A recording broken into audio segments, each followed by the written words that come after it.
you played in professionally in two very different systems, namely like in the franchise league system in Overwatch, and now in a very open type of circuit thing. Even though yes, they're top-notch tournaments. Clearly, everyone wants to be in VCT, but that's not the end all be all. I guess like there's other tournaments that are prestigious, and if you win those, I guess that is still something to look forward to in your calendar year. But also, it feels like it is sort of less gatekeepy. Like it's not just like 20 GMs in the league deciding that you can play. You can sort of like just like find a group of four and just like go into the open qualifier and go for it, right? So, what do you think is like your experience as a pro player in both of those systems? How do you like the Valorant one? Okay, so starting with like Valorant, for example, like you said, you can pretty much just pick up like a bunch of random dudes and you can just go in and play in the tournaments. It's definitely less gatekeepy. Like maybe to get on like a higher level team, like obviously there's going to be like some people like, oh, this guy shit. But I mean, that's generally just how it goes. Like when you're in like that tier one scene, there's going to be people that are just like, oh, this new player, like he's just a pugger, stuff like that. But you see like these pug players that have been playing on like these smaller teams or like just playing ranked, getting high rated, getting signed nowadays. Like people are able to like push up into the scene like at an early stage of the game. Like early on in Overwatch, it definitely felt like if you weren't a beta T or a TF2 player or a beta Overwatch player, you're not going to be on a tier one team. But it took like a couple years and then they started picking up players.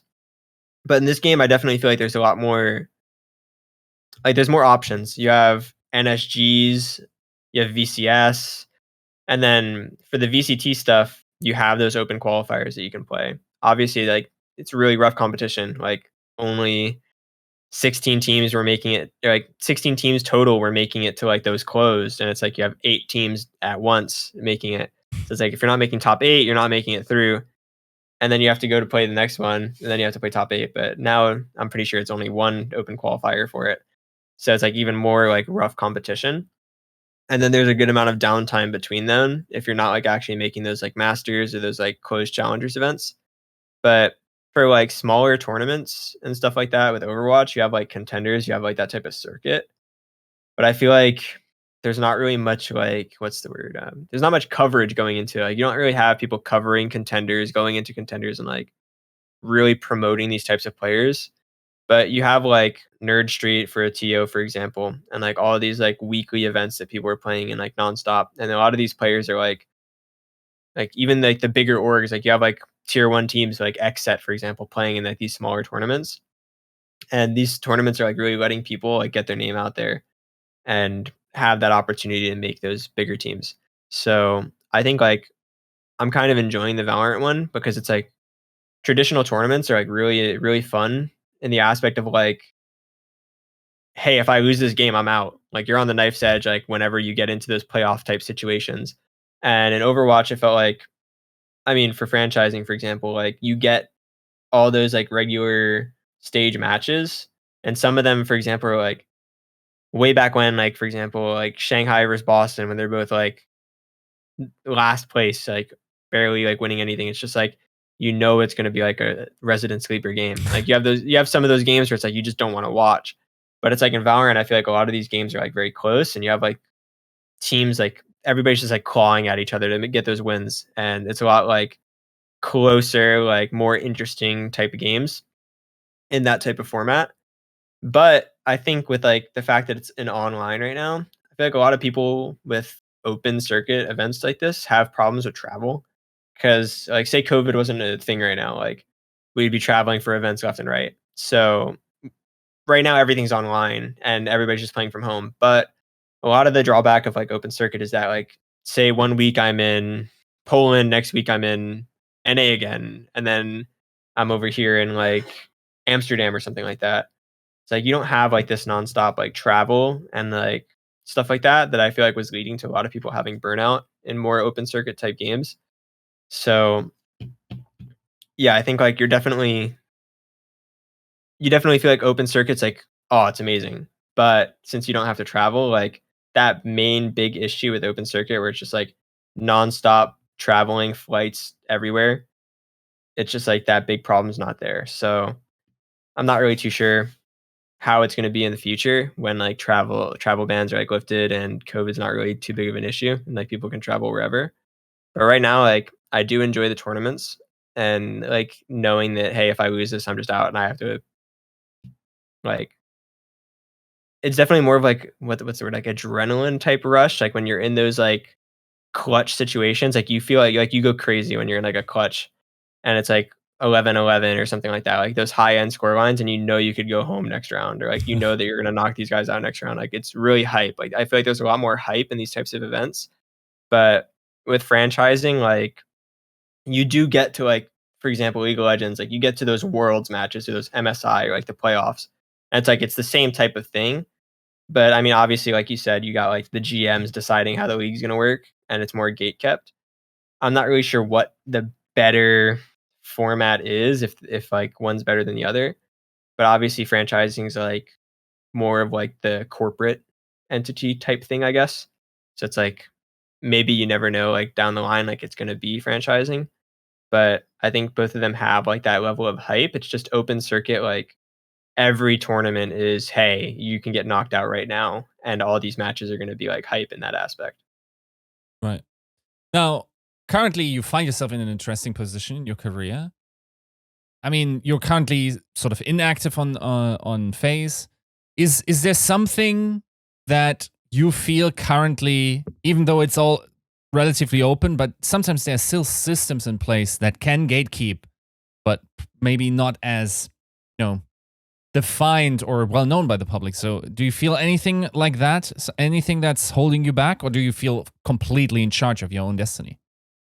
Um I mean I don't think FaZe would ever like do anything to just like jail me or like hold me hostage or anything like that. So it's no there's no problems with them with any aspects of that where like I'm like, hey, I want to go play for another team. And they're gonna be like, nah, like, we're not gonna let you go. Nothing like that's gonna happen. But obviously if I don't have like a team willing to like, you know, buy me out or like put me in on the roster for anything for VCT, I'm not gonna be able to compete in tournaments that FaZe is competing in because it's like conflict of interest, for example. Right.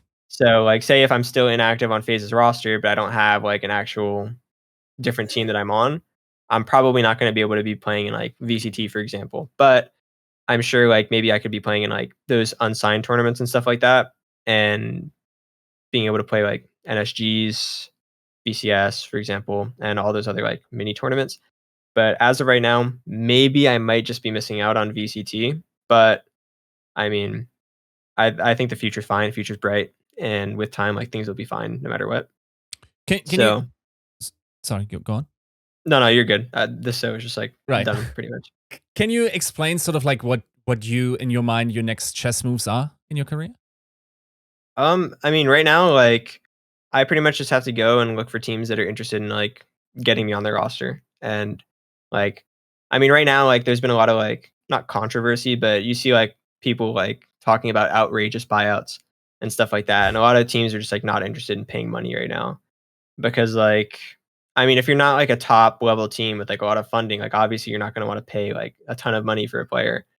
And I mean, pretty much all, like, those top level teams that are, like, willing to pay, I guess, everybody, like, has 5, right? So, like, I'm kind of at a disadvantage to, like, the free agent players where it's like, you don't you're free, like, they can just pick you up, they don't have to pay a buyout.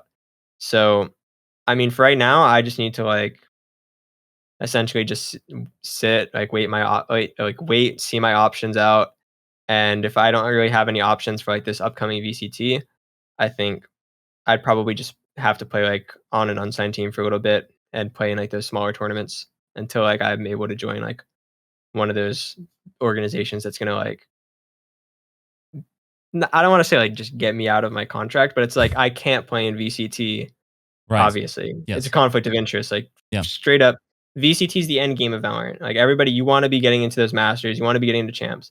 So, I have to, like, essentially just either wait out the contract in full, but I don't think that's really gonna be the case, or just, like, get onto a team, essentially.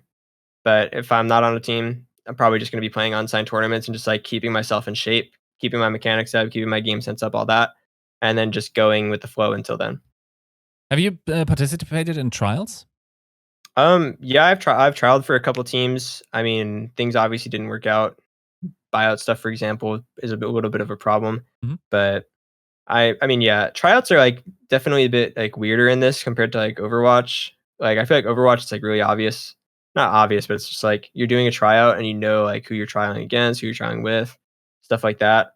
And it's like I feel like the communication line is definitely a lot better. Like you're Mhm. getting like nonstop communication from the staff of the team and all that. I feel like when I was trialing with some teams, it's just like the communication's not there. Like one day I'm talking to them, another day like they're not talking to me. So it's just like I'm not really too sure what's going on. But yeah, I mean I've trialed for like 2 teams pretty much. And right now, obviously I'm not on another team at the moment. So yeah, I'm kind of just chilling for right now. What kind of a team do you think you would work well in? Like, what is the ideal team where ZachaREEE can pop off? Um I like structure, but I don't like structure to the point where like you can't think for yourself.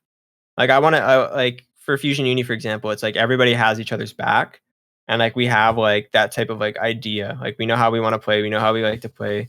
We practice the way we wanna play in the match, and we have, like, our flow of the game that we like, and everybody's able to adapt. But, I mean, you see, like, a lot of, like, rigid, like, IGL where it's just, like I think IGLs are, like, a very good system, and I think, like, having a leader that's able to, like, pull everybody together in those situations is good.